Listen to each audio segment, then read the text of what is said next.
உலகம் இயங்குவது உயர்ந்த உள்ளம் கொண்ட நல்ல மனிதர்களால். நல்ல மனிதர்களை அடையாளம் கண்டு ஊக்குவிப்பது சமூகம் செய்யும் பணிகளில் சிறந்த பணியாகும். கடந்த 5 ஆண்டுகளாக ஏஞ்சல்ஸ் ஆன் தி எர்த் மழலையர் மற்றும் தொடக்க பள்ளியானது இந்த சிறப்பான பணியை செய்து வருகின்றது. இந்த ஆண்டும் சமூகத்திற்கு வித்தியாசமான விதத்தில் சிறந்த பங்களிப்பு செய்த 5 நல்ல உள்ளங்களை தேர்ந்தெடுத்து அவர்களை பாராட்டுவதற்கு நமக்கு தகுதி இல்லை என்றாலும் கூட அவர்களை பாராட்டுவது நமது பணியென உணர்ந்து சிறப்பு செய்து மனிதம் விருது வழங்குவதிலே நாம் பெருமை கொள்கின்றோம். மனதில் குழந்தை மனம், ஆழ்மையில் பெரிய ஆள், அயராது உழைப்பதில் அவர் ஒரு ஆசா, வாழ்வின் வழிகாட்டி, பேச்சாற்றலில் அண்ணா, உதவுவதில் அன்னை தெரேசா, மாணவர்கள் என்றாலே மனதில் பற்றி எரியும் அன்பு தீ. இதற்கு சொந்தக்காரர் ஆசிரியர் திரு எல். குழந்தைசாமி அவர்கள். அயராது உழைத்து சமூகத்தில் எழுத்தின் வடிவாக, இயங்களின் சக்தியாக மூடிக்கொண்டே இருக்கும் இந்த சிறந்த மனிதருக்கு மனிதம் விருது வழங்குவதிலே நாம் பெருமை கொள்கின்றோம். உயர்வுக்கு அடையாளம் உழைப்பு. உழைப்பின் கனி அடுத்தவரை உயர்த்துவது. எளிமையும் இனிமையும் அறிவில் ஆசானுமாய் விளங்கி அணுகுமுறையில் அமைதியாளராய் இருப்பவர் மருத்துவர் ஜி. ரவிக்குமார் அவர்கள். உடல்நலம் நாடுவோருக்கு நலம் தருவது மருத்துவர் பணி. ஆனால் உடைந்த பானையை ஒட்டி சேர்த்து உரு கொடுத்து உயரச் செய்வது கடவுளின் செயல் போன்றது. கண்ணுக்கு தெரியும் கடவுளாய் எண்ணற்ற மக்களுக்கு உதவி செய்து உயர்ந்த தகைசால் மனிதராய் இருக்கும் மருத்துவர் ஜி. ரவிக்குமார் அவர்களுக்கு மனிதம் விருது வழங்குவதில் பெருமை கொள்கின்றோம். பெண்மை என்பது பிற்போக்குத்தனத்தின் அடையாளம் அல்ல, ஆற்றலின் ஆதாரம். சாரணர்களை உற்சாகப்படுத்தி ஆளுமைப்படுத்துவதில் வல்லவர், அழுவோருக்கு ஆறுதலாய் இருப்பவர், தன்னார்வ உள்ளத்தோடு சாலை விதிகளை மதிக்க மக்களுக்கு உதவி செய்பவர், தன் குடும்பம் என்று மட்டும் நின்று விடாமல் எல்லோரும் என் குடும்பம் என்று தன்னார்வ பணியில் வெளிரும் திருமதி ஆசிரியர் ஜோசப் ஜெயந்தி அவர்களை வாழ்த்தி மனிதம் விருதினை வழங்குவதில் பெருமை கொள்கின்றோம். தீக்காயம் கொடுமையானது. தீக்காய தழும்புகள் தடம்புரளச் செய்யும். விரக்தியும் பயமும் சமூக புறக்கணிப்பும் கடவுளை கூட புறக்கணிக்க செய்யும். எது எப்படி இருந்தாலும் எல்லாம் உன்னால் முடியும் என்ற நம்பிக்கையும் உடனிருக்கும் ஒருவரை மாற்றும் என்றால் அதற்கு மிகச்சிறந்த உதாரணம் திரு கார்த்திகேயன் அவர்கள். சிறு வயதில் தீயில் சிதைந்த ஒருவரை சிற்பமாய் மாற்றிய பெருமை மதிப்பிற்குரிய மருத்துவர் ஜி. ரவிக்குமார் அவர்களை சாரும். வாழ்வில் உயர்ந்து வெளிரும் திரு கார்த்திகேயன் அவர்களுக்கு மனிதம் விருது வழங்குவதில் பெருமை கொள்கின்றோம். அவர் இப்பொழுது நம்மோடு நேரலையில் வருகின்றார். விளையாட்டில் ஆர்வம், ஆனால் தேர்வில் தோல்வி. படிப்பை முடிக்க வேண்டும்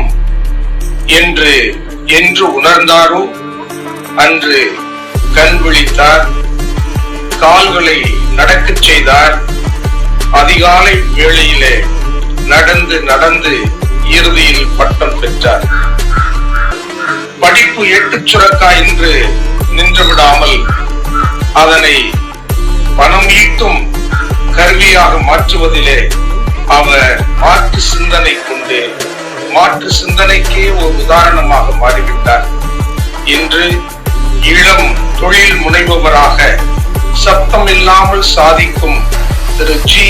அருண் அவர்களை வாழ்த்தி மனிதம் விருது வழங்குவதில் பெருமை கொள்கின்றோம்.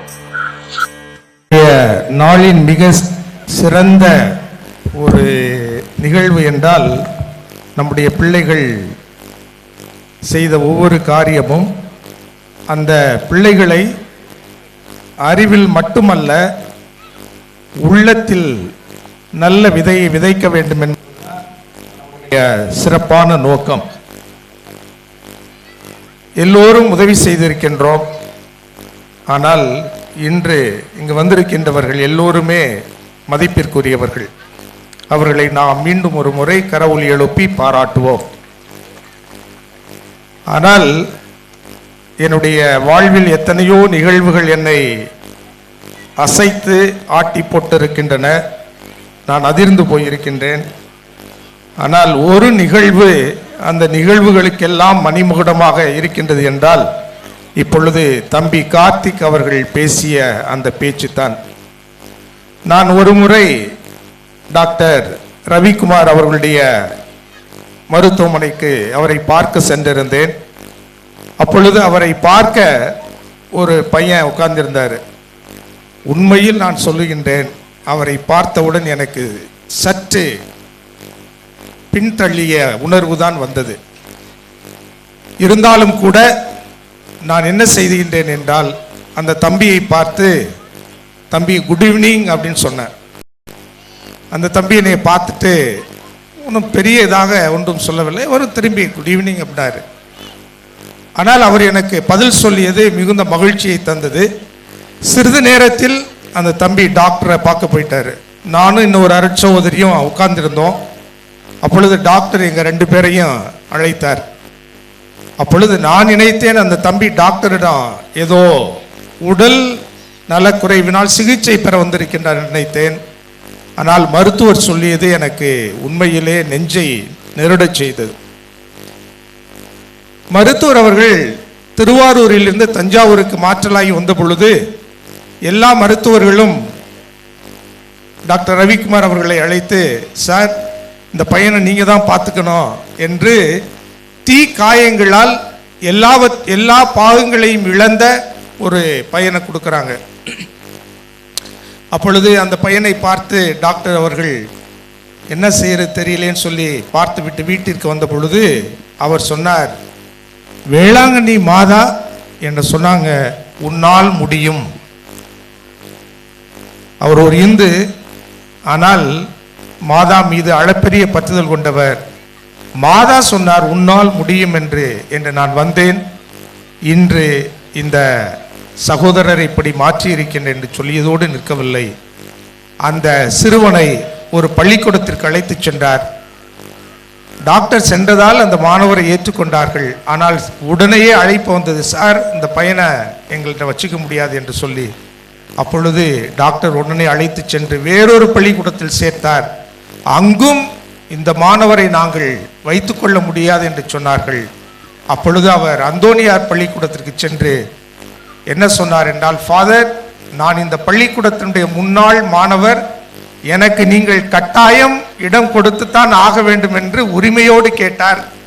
அந்த ஃபாதர் எவ்வளவு நல்லவர் என்றால் அந்த மாணவருக்கு ஒரு தனி அறையை ஒதுக்கி அந்த மாணவர் படிப்பதற்கு, ஏனென்றால் மற்ற மாணவர்களோடு பழகுவதற்கு அல்லது செல்வதற்கு சிரமமாக இருக்கும் என்று சொல்லி அவருக்கு என்று ஒரு தனி அறையை கொடுத்து மருத்துவருடைய வேண்டுதலை 2 மடங்காக பெரிதாக மாற்றினார். அப்பொழுது அன்றிலிருந்து இன்று வரையிலும் மருத்துவர் தான் அந்த மாணவருக்கு பணம் கட்ட செல்வார். எவ்வளவு பிஸியான டாக்டர் உங்களுக்கெல்லாம் தெரியுமான்னு சொல்லி தெரியல. ஆனால் அந்த மாணவருக்கு பெற்றோராக இருந்து பெற்றோர் ஆசிரியர் சங்க கூட்டத்திலும் அவர் கலந்து கொண்டு இந்த மாணவர் ஒருபொழுதும் யாரும் இல்லை என்று நினைக்க கூடாது என்பதற்காக அவரே சென்று அந்த மாணவருடைய வாழ்வில் மிகப்பெரிய ஒளியேற்றி இப்பொழுது அந்த சகோதரர் மாதத்திற்கு 1 லட்சத்திற்கு மேலாக சம்பளம் பெறுகின்றார் என்றால் அதற்கெல்லாம் இறைவனுடைய தூதுவராக இருந்தவர் தான் நம்முடைய மருத்துவர் ரவிக்குமார் அவர்கள். நன்றாக சப்தமாக எல்லோரும் கரவொலி எழுப்ப அன்போடு கேட்டுக்கொள்கின்றேன். இந்த அருமையான மா மனிதர் என்று சொல்வதா அல்லது மா தெய்வம் என்று சொல்வதா என்று தெரியவில்லை. அவருக்கு இந்த கூட்டத்தினுடைய தலைவராக இருக்கக்கூடிய அஜீர் அவர்கள், ஹாஜி ஐயா அவர்கள் இப்பொழுது, அசீர் ஹுசைன் அவர்கள் இப்பொழுது இந்த கேடயத்தை வழங்க எல்லோரும் கரவொலி எழுப்புவோம்.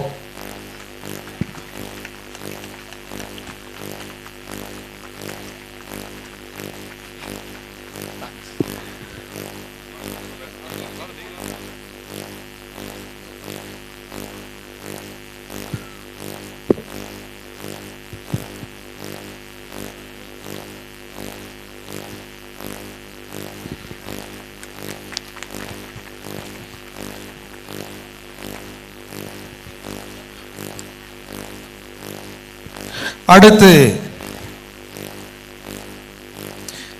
திருமதி ஜெயந்தி அவர்கள், பெண் என்பது விடுதலைக்கான அடையாளம் என்று தந்தை பெரியார் எப்பொழுதுமே சொல்லுவார். அறிஞர் அண்ணா அதற்கான அனைத்து வழிவகைகளையும் செய்தார். தமிழ்நாடு இன்று மிகப்பெரிய தலைநிமிர்ந்த மாநிலமாக இருக்கின்றது என்றால் அதற்கு பெண்கள் தான் காரணம். அந்த பெண்ணின் விடுதலைக்குரிய ஒருவராக இருப்பவர் தான் நம் சகோதரி அவர்கள். அவருக்கு கேடயம் வழங்க திருவாளர் பாரதி அவர்களை அன்போடு அழைக்கின்றேன்.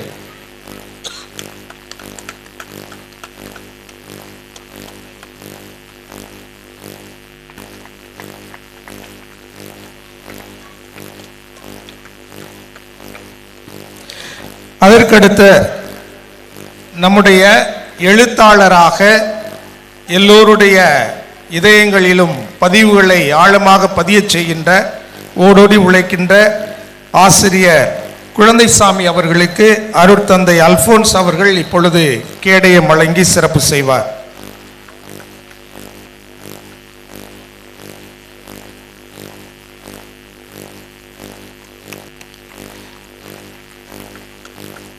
அதற்கடுத்து திருவாளர் அருண், அவரை சந்தித்ததும் ஒரு விபத்து தான்.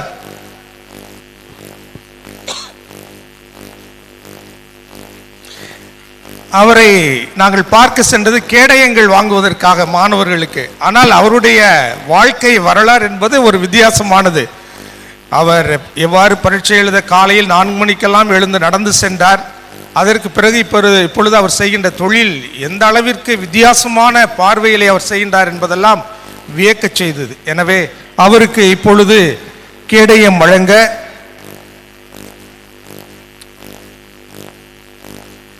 நம்முடைய மருத்துவர் டாக்டர் ரவிக்குமார் அவர்களை அன்போடு கேட்கின்றேன்.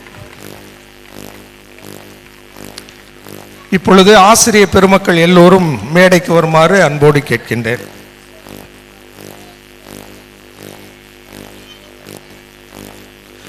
ஆசிரியர்கள், ஓட்டுநர்கள், ஆன்டிஸ் எல்லோரும் தயவு செய்து மேடைக்கு வருமாறு அன்போடு கேட்கின்றேன். அனைத்து பணியாளர்களும். இப்ப இன்னொருத்தருக்கு நம்ம கேடயம் கொடுக்கல. அவர் யாரு? கார்த்திகேயன். இப்பொழுது ஆசிரியர்கள் எல்லோரும் இங்கு வந்து அந்த கேடயத்தை கார்த்திகேயன் சார்பாக நம்முடைய மருத்துவர் டாக்டர் ரவிக்குமார் அவர்கள் பெறுவார்கள்.